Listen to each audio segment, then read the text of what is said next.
بسم اللہ الرحمن الرحیم۔ السلام علیکم محترم سامعین اور عزیز طلبہ کرام، امید کرتا ہوں کہ آپ تمام حضرات خیر و عافیت سے ہوں گے۔ سلسلۃ الحوارات العربیۃ السہلہ للناطقین بغیر العربیہ کا آج سبق نمبر 37 ہے، جس میں ہم پڑھنے والے ہیں کہ آپ کل کہاں غائب تھے، آپ کو کیا ہوا تھا اور آپ کیا محسوس کر رہے ہیں۔ کیا آپ ڈاکٹر کے پاس گئے تھے؟ آپ کو ڈاکٹر نے کوئی دوائی بھی دی ہے؟ اس طرح کے جملے ہم کیسے بنائیں گے، آئیے سیکھتے ہیں۔ سب سے پہلے تلفظ کی ادائیگی میرے ساتھ بآواز بلند پڑھیے۔ السلام علیکم، وعلیکم السلام۔ لماذا غبت بالامس یا طالب؟ لماذا غبت بالامس یا طالب؟ یا استاذ كنت مريضا جدا، كنت مريضا جدا، ماذا أصابك؟ ماذا أصابك؟ أصبت بالحمى والزكام، أصبت بالحمى والزكام، أصبت بالحمى والزكام، بما شعرت؟ شعرت بصداع في الرأس، شعرت بصداع في الرأس، هل راجعت الطبيب؟ هل راجعت الطبيب؟ نعم، هل أعطاك الدواء؟ هل أعطاك الدواء؟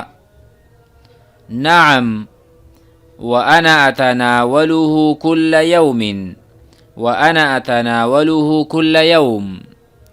لماذا غبت بالأمس يا طالب؟ يا أستاذ كنت مريضا جدا، ماذا أصابك؟ أصبت بالحمى والزكام، بما شعرت؟ شعرت بصداع في الرأس، هل راجعت الطبيب؟ نعم، هل أعطاك الدواء؟ نعم، وأنا أتناوله كل يوم۔ اسی طرح ہمیں تلفظ کر چکے، آئیے معانی پر غور کرتے ہیں۔ سب سے پہلا کلمہ ہے لماذا۔ لماذا کا ترجمہ ہم نے سیکھا تھا کیوں۔ لماذا انت تذهب، آپ کیوں جا رہے ہیں۔ لماذا انت نائم، آپ کیوں سوئے ہوئے ہیں۔ لماذا انت قائم، آپ کیوں کھڑے ہیں۔ قائم، آپ کیوں کھڑے ہیں یہاں پر۔ اسی طرح لماذا کیوں، غبت، آپ غائب تھے، بالامس، کل، یا طالب، اے طالب، آپ کل کیوں غائب تھے۔ غبطہ کا اصل آپ سمجھ لیں، غابہ فعل ماضی ہے اور یغیب فعل مضارع ہے۔ غاب، غابا، غابو، غابت، غابتا، غبتا، غبت، غبتما، غبتم، غبتی، غبتما، غبتنا، غبت، غبنا، تو یہ صرف کبیر کہلاتی ہے۔ مطلب غابہ احمد، غاب احمد من الدراستی یا عن الدراستی، غاب احمد عن الدراسہ، احمد پڑھائی سے غائب رہا ماضی میں۔ اور اس طرح یغیب احمد، احمد غائب ہوتا ہے، عن الدراستی، دراسے سے۔ مثلا میں آپ سے کہتا ہوں این غبت، آپ کہاں غائب ہیں یا آپ کہاں غائب تھے۔ اور ابھی میں کہوں این تغیب، اب کہاں غائب ہو رہے ہیں، یہ ماضی ہے اور یہ مضارع کا صیغہ ہے، استقبال کا معنی اس میں ہے۔ تو یہاں پر ہم نے غبطہ کا استعمال کیا۔ لماذا غبت، آپ کیوں غائب تھے، بالامس، کل، امس کہتے ہیں کل کو اور الیوم کہتے ہیں آج کو، الیوم۔ لماذا غبت الیوم، آپ آج کیوں غائب تھے۔ لماذا غبت بالامس، آپ کل کیوں غائب تھے۔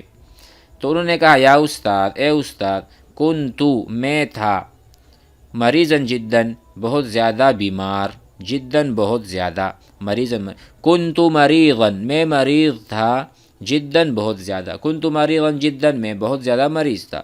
یہ کنتو اصل میں کیا ہے، کانا۔ کانا آپ نے بار بار قرآن میں بھی سنا ہوگا، وَكَانَ اللَّهُ غَفُورًا رَحِيمًا، وَكَانَ اللہ تعالیٰ یعنی ہے غفور الرحیم، تو کانا کا ترجمہ ہے تھا۔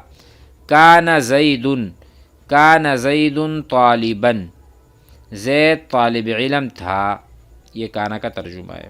تو کنتو میں تھا مریضاً جداً، استاد نے پوچھا ماذا اصابکا، آپ کو کیا چیز پہنچی ہے مصیبت، یا کیا چیز آپ کو یعنی آپ کے پاس آئی ہے یا آپ کو کوئی تکلیف پہنچی ہے، کوئی مصیبت۔ اس نے کہا اصیبتو، مجھے جو چیز پہنچی ہے وہ ہے بالحمہ، بیماری، یا آپ کہیں حمہ کا ترجمہ ہے بخار، حمہ کہتے ہیں بخار کو۔ اصبت بالحمہ، مجھے بخار ہے، والزکام، اور زکام، مجھے زکام اور بخار تھا یا مجھے یہ تکلیف تھی۔ بما شعرت، آپ نے کیا محسوس کیا، آپ کو جب بیماری تھی آپ نے کیا محسوس کیا، بما شعرت، آپ نے یہ پہلے حوار میں پڑھا ہے اور آپ حضرات نے معنی سمجھ چکے ہوں گے، اصل میں ہے شعرا یشعر، محسوس کرنا، شعور حاصل ہونا۔ اس نے کہا شعرت، میں نے محسوس کیا، بصداع فی الرأس، صداع کہتے ہیں درد کو، شعرت بصداع، میں نے درد محسوس کیا، میں نے درد کا شعور رکھا، فی الرأس، سر میں، یعنی میرے سر میں درد مجھے محسوس ہو رہا تھا۔ فی الرأس، رأس کہتے ہیں سر کو، سر میں، شعرت بصداع، میں نے تکلیف اور درد محسوس کیا، فی الرأس، سر میں۔ تو اس نے کہا حل راجعت الطبیب، کیا آپ ڈاکٹر کے پاس گئے تھے؟ راجعت کا ترجمہ راجع یراجع، یعنی طبیب سے مراجعت کرنا، طبیب کے پاس جانا، ان کے پاس رجوع کرنا۔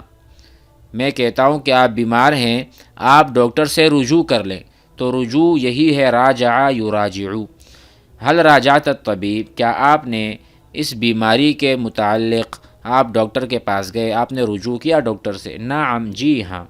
حل اعطاک الدواء، کیا آپ کو دوا دی گئی، یعنی اعطاک، اعطا میں آپ کو پتہ ہونا چاہیے ہوا ضمیر ہے، ہوا سے مراد وہ کون ہے؟ وہ طبیب ہے، یعنی کیا ڈاکٹر نے آپ کو دوائی دی؟ حل اعطاک، کیا اس نے آپ کو دی ہے، الدواء، دوائی۔ حل اعطاک، اعطا یعطی، آپ حضرات سمجھتے ہیں، اعطا یعطی، مثلا اعطا زید الکتاب، زید نے کتاب دی، زید نے اعطا زید الکتاب عمرا، زید نے عمر کو کتاب دی، اعطا معنی دینا، عطا کرنا۔ تو اس نے کہا العطا کا، کیا آپ کو ڈاکٹر نے دوائی عطا کی ہے یا دی ہے؟ نعم، جی ہاں۔ وَأَنَا، اور میں، اتناولہ، دوائی کھاتا ہوں، تناول کرتا ہوں، کل یوم، روزانہ، کل یوم یعنی روزانہ، روزانہ میں تناول کرتا ہوں، اتناولو، تناولا یتناولو، یہ فعل آپ حضرات کو پہلے بھی بتایا گیا تھا، تناولا اس نے تناول کیا، اتناولو میں تناول کرتا ہوں، میں لیتا ہوں دوائی کو، کل یوم، روزانہ۔ امید ہے حوار سمجھ میں آ چکا ہوگا، آپ حضرات ضرور پریکٹس کریں، آپس میں جوڑی دار اور باتیں خوب سے خوب کریں تاکہ زبانیں چلنے لگے۔ السلام علیکم۔